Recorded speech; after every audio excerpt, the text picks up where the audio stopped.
Joining us now to discuss BTC price and more is Howard Greenberg. He's a cryptocurrency educator at Prosper Trading Academy. Howard, great to see you. So, last week, Bitcoin flashed the golden cross, a bullish signal. Now it's flashing the death cross. So what's your outlook?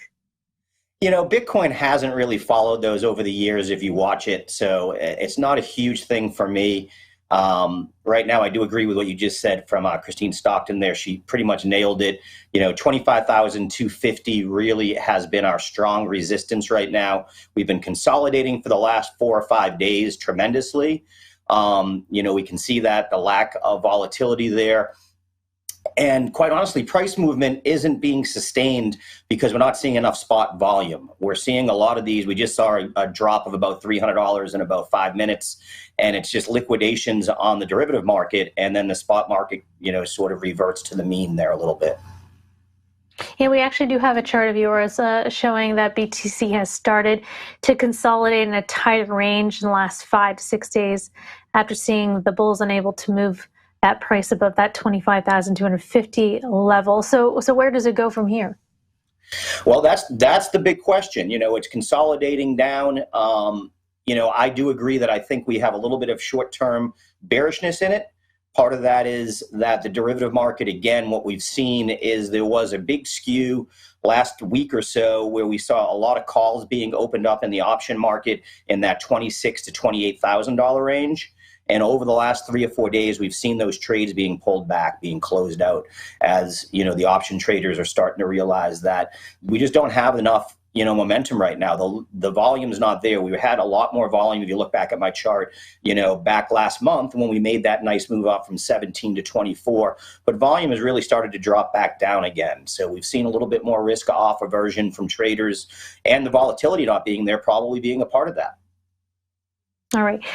We do have your chart on the derivative market. What does that data tell us about BTC sentiment?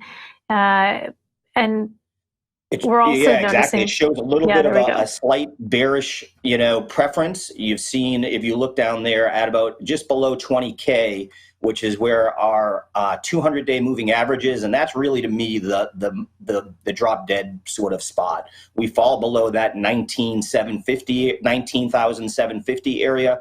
We definitely leave that bear market rally we've been in, and we return a little bit more into that bearish market. But we've seen some really good support right at 23K right here. We have the 50-day MA, as you mentioned, right below it. We've been moving up with that over the last couple of days. RSI on the daily chart been pinned right in neutral territory.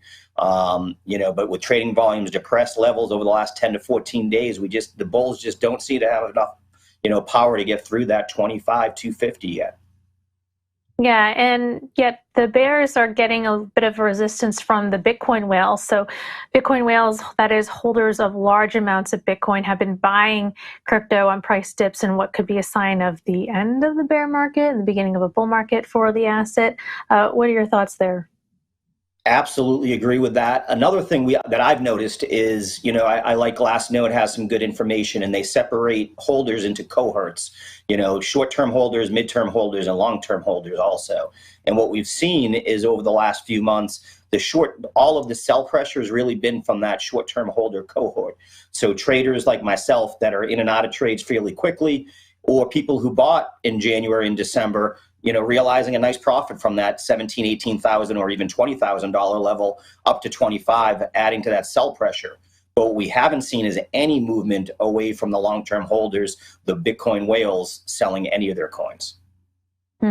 Let's take a look at the CoinDesk Market Index, the CMI. It's down roughly 4% over the past week.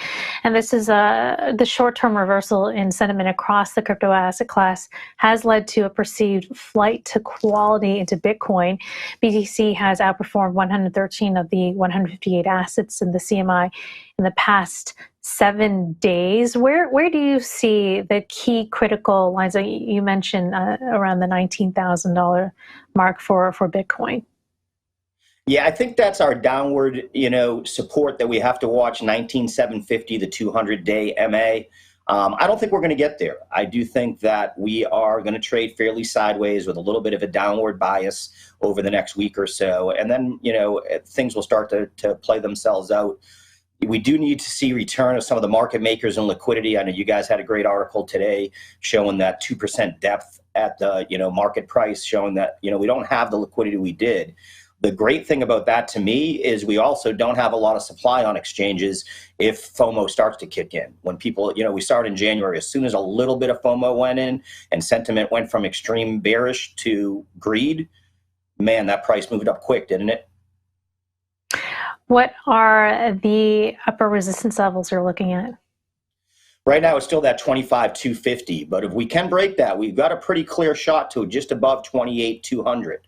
So there is a pretty good upside there if we can break through 25,250. All right, Howard.